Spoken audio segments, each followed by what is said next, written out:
DJ Ankit Dhurve चाटी वाले।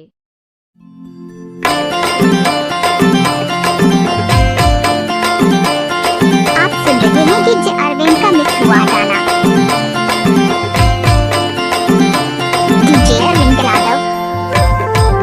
तोर बाही की बोटा कड़ा हवे वो दूसर लेबो,